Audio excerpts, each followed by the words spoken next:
সালামু আলাইকুম। Amazon affiliate marketing জার্নির ১১তম পর্বে আপনাকে স্বাগতম। আজকে আমরা একটি ইম্পর্ট্যান্ট জিনিস নিয়ে আলোচনা করব। সেটি হচ্ছে আপনি যদি আপনার অ্যাফিলিয়েট ওয়েবসাইট শুরু করতে চান অথবা আপনি যদি কোনো নিশ ব্লগ শুরু করতে চান, সেক্ষেত্রে আপনি আপনার নিশ ব্লগের জন্য অথবা অ্যাফিলিয়েট মার্কেটিংয়ের জন্য কীভাবে একটি এক্সপায়ার্ড ডোমেইন অথবা কীভাবে একটি ডিলেটেড ডোমেইন আপনি সিলেক্ট করতে পারেন। তো বিষয়টি আমি স্টেপ বাই স্টেপ দেখাবো। তার আগে বলে দিই, যারা আমাদের এখন ওই ফেসবুক গ্রুপে জয়েন করেন নাই, আপনারা তাড়াতাড়ি জয়েন করে নেবেন, কারণ আমাদের ফেসবুক গ্রুপে আমরা অ্যামাজন অ্যাফিলিয়েট মার্কেটিং জার্নির একটি সিরিজ শুরু করেছি। এখানে আপনি যদি নতুন হন তাহলে আপনি A to Z একটি গাইডলাইন পাবেন, এবং আপনি যদি পুরনো হন এখান থেকে আশা করি বেশ কিছু স্ট্র্যাটেজি আপনি শিখতে পারবেন। তো আমাদের ইউটিউব চ্যানেলে আমরা রেগুলারলি আমাদের ভিডিওগুলো আপলোড করব, কারণ ফেসবুকে অনেক সময় ভিডিওগুলো সবার টাইমলাইনে পৌঁছায় না। তো যার কারণে আপনি ইউটিউব চ্যানেলটি সাবস্ক্রাইব করে বেল আইকনটি অন করে রাখবেন, তাহলে আপনি মোটামুটি আমাদের আপডেটগুলো পেয়ে যাবেন। তো চলুন, আজকে যেহেতু আমাদের একটু সময় বেশি লাগবে, কারণ এই প্রসেসটা হচ্ছে লেন্দি, তা আমি দেরি না করে শুরু করি। তো আসলে তার আগে বলে নিই ছোট্ট করে যে এক্সপায়ার্ড ডোমেন বা ডিলেটেড ডোমেন আমরা কেন নিব। কারণ এক্সপায়ার্ড ডোমেন বা ডিলেটেড ডোমেন নিলে বেশ কিছু উপকারিতা আছে। প্রথমত, এক্সপায়ার্ড ডোমেন এবং ডিলেটেড ডোমেন এমনও ডোমেন পাওয়া যায় যেগুলোর ডোমেন হিস্ট্রি ভালো, হয়তো আগে সেই নিশ নিয়ে সে কাজ করেছে, এখন করছে না, সে এক্সপায়ার্ড হয়ে গেছে ডোমেনটা কোনো একটা কারণে, এবং ওই ডোমেনগুলোর সাথে বেশ কিছু ব্যাকলিঙ্ক থাকে। ব্যাকলিঙ্ক পাবেন আপনি অলরেডি, আপনার থেকে নতুন করে হয়তো ব্যাকলিঙ্ক নাও করতে হতে পারে, শুরুতে অলরেডি তার ব্যাকলিঙ্ক প্রোফাইল থাকে, এবং এই পুরনো ডোমেনগুলো কিন্তু ইন্ডেক্সিংও খুব তাড়াতাড়ি হয়।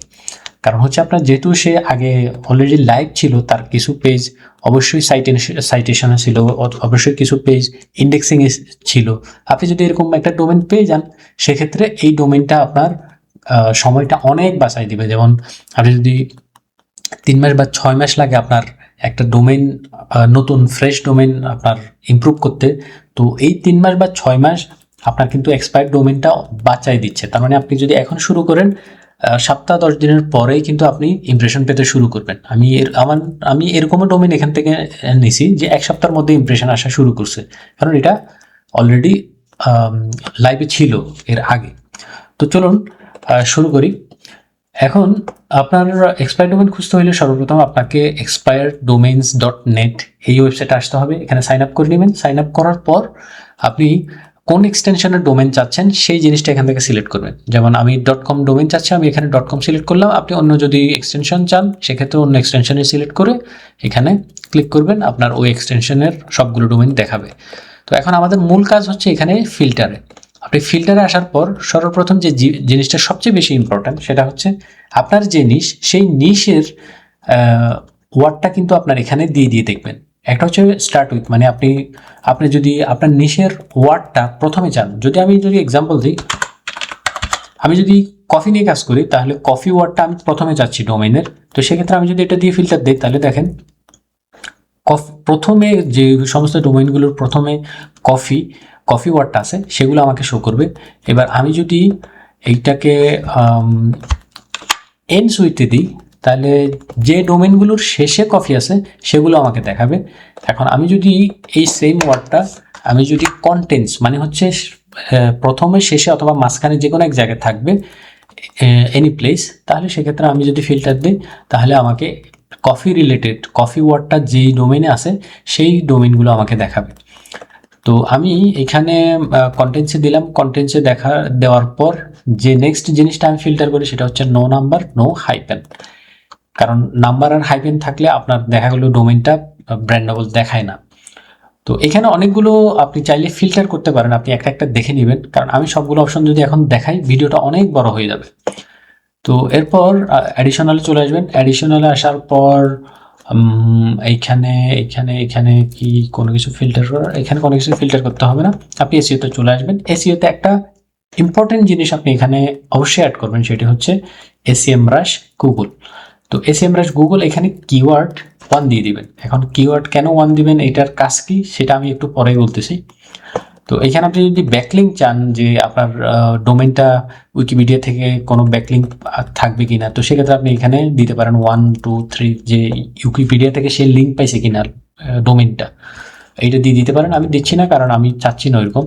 তো ম্যাজেস্টিকে আসবেন। এরপরে ম্যাজেস্টিকে আসার পর আপনি যদি আপনার ডোমেইনের এক্সটার্নাল লিঙ্ক চান, মানে ধরেন অলরেডি ব্যাকলিঙ্ক দরকার আপনার, ধরেন ওই ডোমেইনটার সাথে অলরেডি ব্যাকলিঙ্ক আছে, তো সেক্ষেত্রে আপনি এখানে একটা অ্যামাউন্ট দিয়ে দিতে পারেন, 50টা 100টা, যে আপনি কি ধরনের, অনেকে চায় না যে ডোমেইনটার অথরিটি ভালো, ডোমেইনটার রেটিং ভালো, 100টা 200টা লিঙ্ক চাই, আপনি এখানে দিয়ে দেখতে পারেন পান কিনা। তবে ব্যাকলিঙ্ক প্রোফাইলের বেশিরভাগ ডোমেইন কিন্তু রেজিস্টার হয়ে যায় খুব তাড়াতাড়ি, না পাওয়ার সম্ভাবনাটা বেশি, কিন্তু অনেক ফিল্টার করে করে হয়তো পাইতে পারেন। তো আমি এটা গ্যাপ রাখতেছি, কারণ আমি চাইতেছি বেশি রেজাল্ট আসুক, ওইখান থেকে আমি হয়তো চুজ করে একটা নিব। তো এখানে অতটুকু ফিল্টার করে আমি অ্যাপ্লাই দিয়ে দিব। অ্যাপ্লাই দেওয়ার পর এখান থেকে আমি বেশ কিছু ডোমেইন দেখতে পাচ্ছি, সেটা হচ্ছে অলরেডি 167টা ডোমেইন আমি পাইছি, খুব বেশি পাইনি। এখান থেকে আমাকে কি করতে হবে, প্রত্যেকটা ডোমেইনের আপনি প্রথমে নামটা দেখবেন, যদি আপনার নামটা পছন্দ হয়, নাম পছন্দ হওয়ার পরে আপনি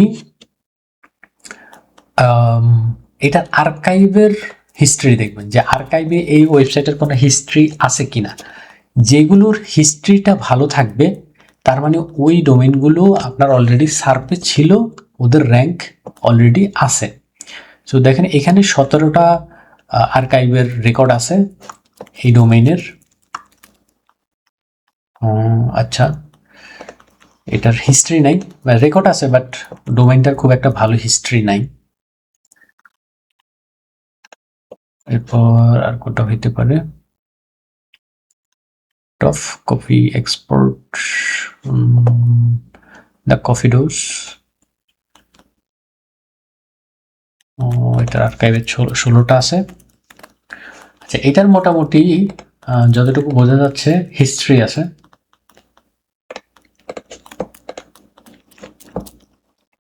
আচ্ছা, একটা জিনিস দেখেন, আমরা এই ডোমেইনটা পাইছি, এটা কিন্তু ব্লগের ডোমেইন। তো সে আগে অলরেডি ব্লগিং করছে, কোনো একটা কারণে হয়তো সে এই ডোমেইনটা নিয়ে কাজ করতে পারে না বা করতে পারে না। এখন আমরা এই ডোমেইনটার সর্বপ্রথম যে জিনিসটা, সেটা হচ্ছে আমরা স্প্যাম স্কোর চেক করব। আপনি গুগল থেকে স্প্যাম স্কোর চেকার দিয়ে ওয়েবসাইটে এসে আপনি ডোমেইনটার চেক স্প্যাম, এর তো 16% স্প্যাম স্কোর। আচ্ছা, যাই হোক, আপনাদেরকে একটা জিনিস বলিনি, স্প্যাম স্কোর যদি 10%-এর ভিতরে হয় তাহলে এই ডোমেইনটা নিতে পারবেন। 10%-এর উপরে আমি সাজেস্ট করি না, কারণ 10%-এর উপরে হলে অনেক সময় ডোমেইনটা র্যাঙ্ক নাও করতে পারে। এটা স্প্যাম স্কোর 16%, বাট এটা নেওয়া যাবে না। এখন এইটা জাস্ট আপনাদেরকে আমি টিউটোরিয়ালের খাতিরে দেখাই, যে ধরেন এই ডোমেইনটার স্কোর আপনার 10%-এর ভিতরেই আছে, আপনি এই ডোমেইনটা পাইলেন, তাহলে এই ডোমেইনটা নিয়ে এখন আপনার সরাসরি চলে যেতে হবে আপনার এসিএম রাশে। এখন এসিএম রাশের আপনার ডোমেইন ওভারভিউতে গিয়ে ডোমেইনটা এখানে ফেলবেন।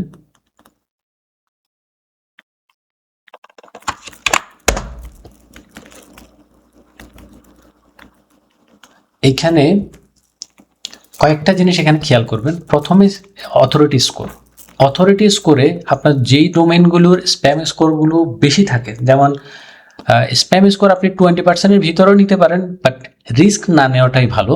তবে যদি এই স্প্যাম স্কোরটা 30% 40% থাকে, এসিএম রাশি আপনাকে বলে দিবে যে এটা স্প্যামি ডোমেন। বাট এইখানে কিন্তু এসিএম রাশ এখনও বলতেছে না যে এটা স্প্যামি ডোমেন, বাট সে বলতেছে এখানে এই ডোমেনটার ব্যাকলিং প্রোফাইল ভালো, বাট সে ওই ধরনের ওই পরিমাণ ট্রাফিক পায় নাই, কারণ হচ্ছে সে হয়তো তার পুয়ার কন্টেন্ট অথবা কোনো একটা কারণে সে র্যাঙ্কিং পায় নাই। তার রেফারিং ডোমেন আছে 218টা, ব্যাকলিং আছে 74,000। তো আমার মনে হয় এই যে স্প্যাম স্কোরটা শুধুমাত্র এই যে ব্যাকলিংটার কারণেই আসছে। তো আমরা একটু নিচে যাই, আমরা দেখতেছি ব্যাকলিংটার প্রোফাইলটা পরে।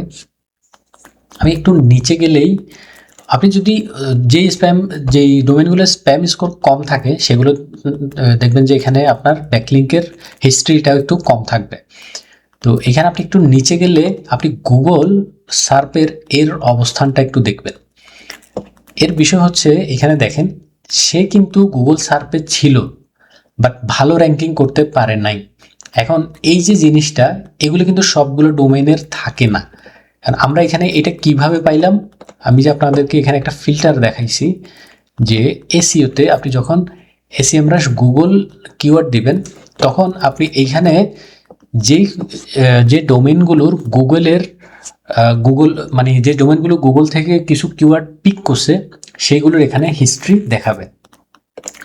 তো এখানে দেখেন সে তার র্যাঙ্কিং হিস্ট্রিটা আপনি এখানে দেখতে পাবেন, এবং এই ডোমেনের সাথে যদি কোনো কিওয়ার্ড থাকে, যেমন আপনার এখানে টপ কিওয়ার্ড পাবেন। আমি একটা এক্সাম্পল দিই একটা ডোমেন দিয়ে, সেটা হচ্ছে আপনার কিছু কিছু ডোমেন আছে আপনার ওগুলোর সাথে কিন্তু SEMrush-এর ভালো কিওয়ার্ড থাকে। কফি ডোজ, এটা ইনফিনিটি কফি, ওগুলো কিন্তু অলরেডি অনেকগুলো ব্লগ ওয়েবসাইট হয়তো আপনি ডোমেন পাই যাবেন যেগুলোর অলরেডি গুগল থেকে বেশ কিছু কিওয়ার্ড পিক করছে। ওই ধরনের ডোমেনগুলো কিন্তু খুব ভালো কাজ করে। এইটারও কোনো কিওয়ার্ড আছে কিনা? নাই, কিওয়ার্ড নাই।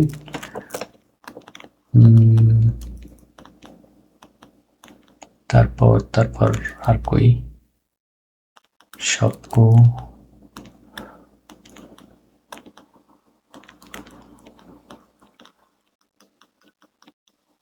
আচ্ছা এইটা দেখি।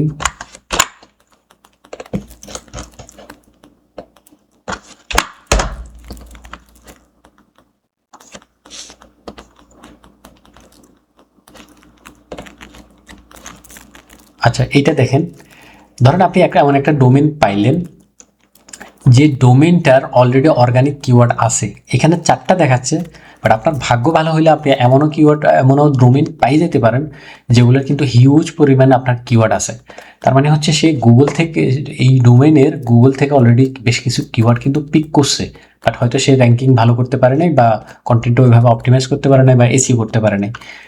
এরকম যদি আপনি ডোমেনের হিস্ট্রি পাই যান তাহলে তো আপনি লাকি। তো ডোমেনটা আসলে শুধুমাত্র নিলেই হবে না, আপনার এখানে ব্যাকলিং প্রোফাইলটা যাচাই করতে হবে।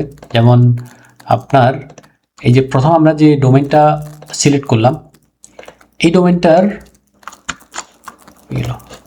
আচ্ছা এই যে দ্য কফি ডোজ, এই ডোমেনটার ব্যাকলিং প্রোফাইলটা আপনি একটু চেক করবেন, যেটার ব্যাকলিং প্রোফাইলটা কীরকম ছিল। কীরকম বলতে আপনার এই ব্যাকলিংগুলো কোথা থেকে আসছে, কী ধরনের ওয়েবসাইট থেকে আসছে। দেখা গেল অনেকগুলো ওয়েবসাইটে স্প্যামি ডোমেন থেকে আসলে সেগুলো নেওয়া যাবে না। টোটাল তার ৭৪,২৫৭ ব্যাকলিঙ্ক আছে। আমার মনে হয় না সেটা সে ম্যানুয়ালি করছে, মনে হয় কোনো না কোনো কারণ আছে। আচ্ছা আমি যদি এখান থেকে ফিল্টার করি অ্যাক্টিভ এবং ফলো,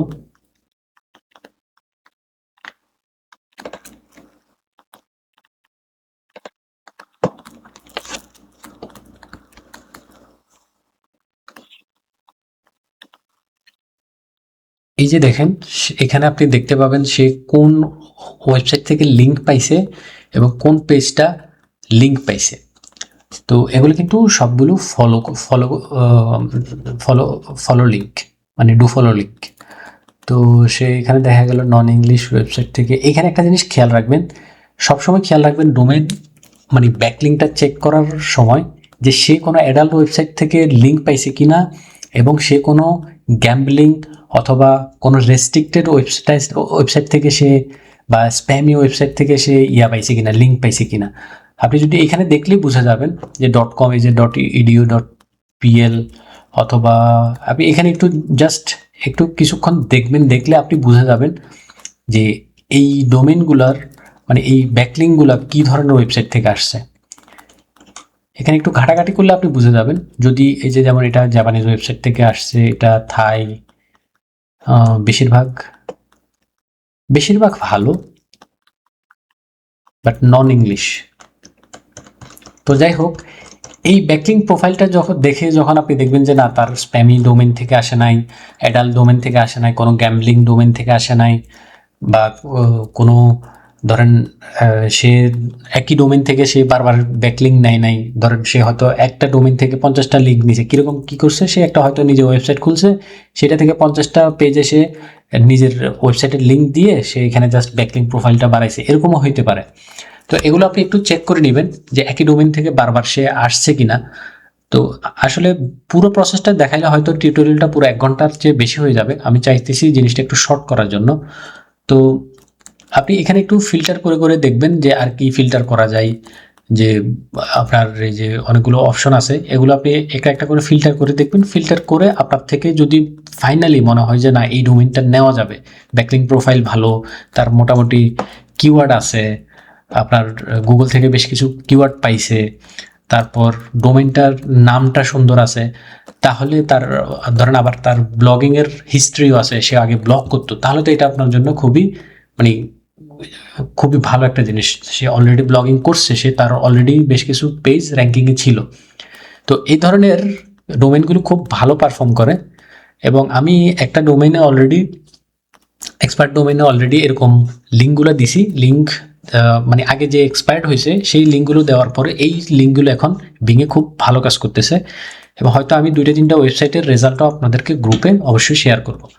তো যাই হোক, আমি এতটুকুতেই রাখলাম টিউটোরিয়ালগুলো। যদি আপনাদের স্পেসিফিক কোনো কিছু জানার থাকে বা বোঝার থাকে, সেক্ষেত্রে আমাকে কমেন্টে জানাবেন, অথবা আমাকে যদি বলেন যে আরেকটু ডিটেলস বলার জন্য, হয়তো আমি এটা নিয়ে আরেকটা ভিডিও টিউটোরিয়াল বানাবো। তো যাই হোক, আশা করি সবাই বুঝতে পেরেছেন। আমি অতটুকুতেই শেষ করছি।